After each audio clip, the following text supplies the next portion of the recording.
ভারতনাট্যম সম্বন্ধে নিশ্চয়ই সবার জানা আছে, না জানা থাকলে সংক্ষেপে বলে রাখি, এটা ভারতের প্রাচীনতম শাস্ত্রীয় নৃত্যরূপ।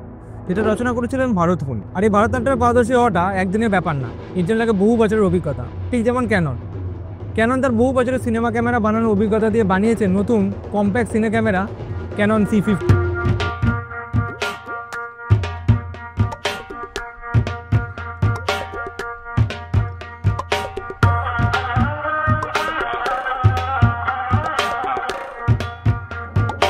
এবার এসে ভারতনাট্যমে। এই ভারতনাট্যম শব্দের মধ্যে লুকিয়ে আছে এর অর্থ। ভারতনাট্যম শব্দকে যদি আমরা 4 ভাগে ভাগ করি, তার প্রথম যে পার্টটা আমরা পাই সেটা হলো ভা শব্দটা এসে বলা চলে ভাবা থেকে। ভাবাকে চলিত ভাষায় বোঝাতে গেলে ভাব বা অভিব্যক্তি বা অনুভূতি বলা চলে। ভারতনাট্যম নৃত্যে এটা একটা মূল অংশ। ঠিক যেমন ক্যানন C50, এটা হাতে নিয়ে তোমার একটু তো অনুভব হবে যে এটা বাকি ক্যামেরাগুলোর থেকে একটু তো আলাদা। এই ক্যামেরাটা হাতে নিয়ে প্রথম জিনিসটা তুমি দেখতে পাবে সেটা হচ্ছে বড় বড় কুলিং ভেন্ট দেওয়া আছে গরম হাওয়া বার করার জন্য। আর এরকম কুলিং ভেন্ট দেওয়া থাকে একমাত্র দামি সিনেমা ক্যামেরাগুলোতে, কারণ সিনেমা ক্যামেরাতে হেভি ফাইল রেকর্ড হওয়ার জন্য ক্যামেরা খুবই গরম। যদিও কিছু কোম্পানি নাকি তাদের নতুন সিনেমা লাইন ক্যামেরাতে কুলিং ফ্যান দেয়নি।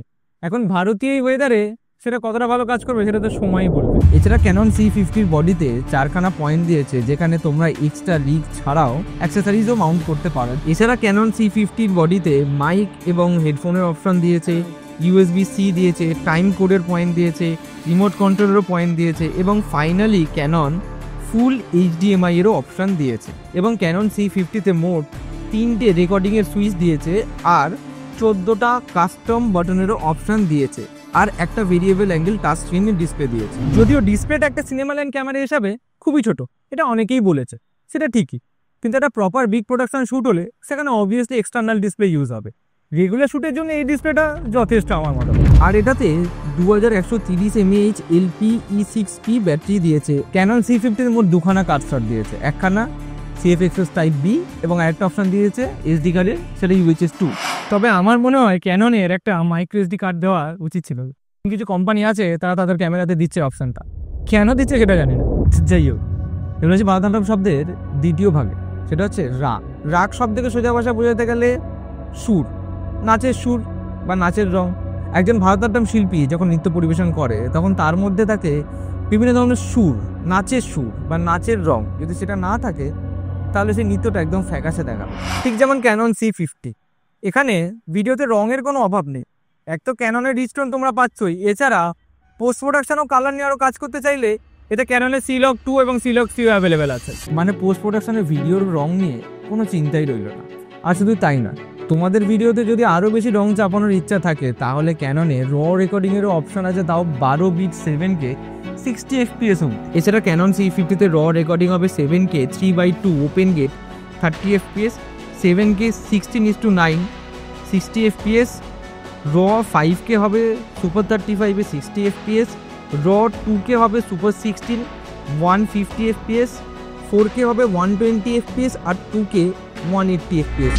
আর একটু আগে যে শব্দটা বললাম ওপেন গেট, এইটা একটা দারুণ জিনিস যারা কন্টেন্ট বানাও তাদের জন্য।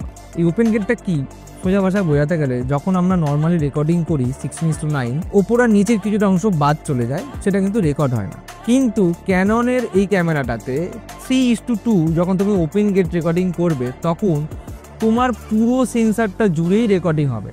মানে যারা কন্টেন্ট বানাও তারা মাথার উপর আর পায়ের নিচে এক্সট্রা একটু জায়গা পাবে রেকর্ড করার জন্য। এই অপশনটার ফলে যারা রিল বানাও তারা ভিডিওতে একটু বেশি স্পেস পাবে। ও রিলের কথা মাথায় আসে, ক্যাননে হরাইজন্টাল শ্যুট করার সময় মানে ল্যান্ডস্কেপ মোডে নর্মালি শ্যুট করার সময়ও ভার্টিক্যাল শ্যুট করা পসিবল একই সাথে। মানে ল্যান্ডস্কেপ মোডে শ্যুট করার সময় ওই সেম ভিডিও ফাইলেই একটা রিল ফরম্যাটেও রেকর্ড করে আলাদা করে ক্যানন সেভ করে রাখবে, যার ফলে পোস্টে বসে ঘন্টার পর ঘন্টা ল্যান্ডস্কেপ ভিডিওকে কেটে পোর্ট্রেট করে সময় নষ্ট করতে হবে। ক্যাননে আগে থেকেই একটা অপশান দেবে যেখানে স্ক্রিনেতেই সাদা দাগ দিয়ে দেখিয়ে দেবে যে রিল ফরম্যাটের জন্যে কোন জায়গাটা রেকর্ড হচ্ছে, এমনকি সেই জায়গাটাকে ম্যানুয়ালি চেঞ্জও করা যাবে। তুমি যখন রেকর্ডিং অন করবে তখন CFXS কার্ডে সেভ হবে তোমার হরাইজন্টাল ভিডিও আর SD কার্ডে সেভ হবে তোমার রিল ফরম্যাটের video. Being a content creator আমার তো মনে হচ্ছে এটা একটা বেস্ট ফিচার আজকের দিনে দাঁড়িয়ে। এবার হচ্ছে ভারতনাট্যম নৃত্যের তৃতীয় ভাগে, যেটা হলো টা। এই টাটা এসছে তাল থেকে, তাল মানে ছন্দ, এবং এই ছন্দ মিলিয়ে পারফরমেন্স করাটা একজন শিল্পীর কাছে একদমই সোজা ব্যাপার না। এর জন্য জানতে হয় প্রপার টাইমিং এবং স্পিড, যেমন ক্যানন C50। এতে 16,000 শাটার স্পিড দিয়েছে, মানে হাই স্পিড সাবজেক্ট ক্যাপচার করতে কোনো অসুবিধাই হবে না। আর এতে 40 FPS র শ্যুট করারও অপশান দিয়েছে। মানে ভারতনাট্যম নৃত্যের মতন টাইমিং উইথ স্পিড। তবে C50তে মেকানিক্যাল শাটার দেয়নি, দিয়েছে ইলেকট্রনিক শাটার। দুটো নেগেটিভ পয়েন্ট এরও আছে। পয়েন্ট নাম্বার 1, সেটা হচ্ছে এটাতে ইন বডি ইমেজ স্টেবিলাইজেশন নেই। যদিও লেন্সের থ্রু স্টেবিলাইজেশন ভালোই কাজ করে, তাও যদি তোমার খুবই রানিং শট নেওয়ার থাকে তাহলে তুমি গিম্বারে লাগিয়ে নিতে পারো। আদারওয়াইজ ওইটুকু স্টেবিলাইজেশনে এমন কিছু যায় আছে বলে আমার তো মনে হয় না। আর আরেক নম্বর হচ্ছে এটাতে ফটো বা ভিডিওতে যেতে গেলে মাঝে একটা অফ সুইচ আছে, যার জন্যে ফটো থেকে ভিডিওতে সুইচ করার সময় 3 সেকেন্ড মতো সময় লাগে। তোমার যদি বুলেট ট্রেন ধরা তাড়া থাকে তাহলে এই ক্যামেরাটা নিও না, হয়তো তোমার দেরি হয়ে যেতে পারে। এবারে ভারতনাট্যম শব্দের শেষ হচ্ছে 4 নম্বর ভাগে, যেটা নাট্যম। নাট্যম মানে নৃত্য। প্রাচীনকালে দেবদাসীরা এই ভারতনাট্যম নৃত্যের মাধ্যমে দেবতাদের কাছে সেবা প্রদান করত। এটা শুধু একটা নৃত্য না, এটা একটা সাধনা। তো সাধনায় সেই শিল্পীর ছন্দের প্রাণ হলো ঘুঙরু, যেখানে শিল্পী তার পায়ের তাল মাটিতে ফেলে আর ঘুঙরুর ধ্বনি সেটাকে জীবন্ত করে তোলে। যে কোনো শ্যুট করাটাই আমার কাছে একটা নৃত্যেরই সমান। আর ক্যাননের C50 এক্ষেত্রে আমার ঘুঙরু, তবে পায়ের না, হাতের। আর কন্টেন্ট বা ভিডিও বানানো এটা আমার কাছে একটা সাধনা।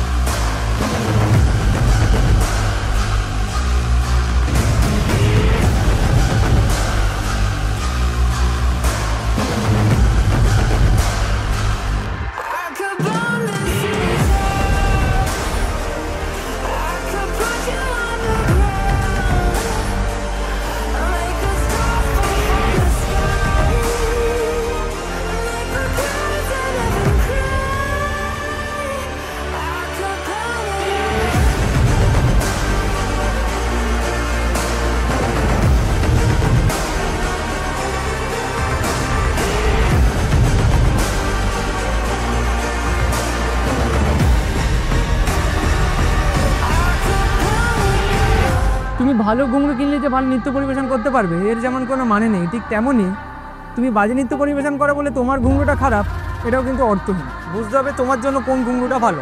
আর রইল পরে ক্যানন C50, এই ঘুঙরুটা পরে তুমি কতটা ভালো নৃত্য পরিবেশন করতে পারবে সেটা নির্ভর করছে সম্পূর্ণ তোমার দক্ষতার উপর। তোমার বাজে নৃত্য পরিবেশনের দোষ ঘুঙরুর ওপর দিতে চাও না।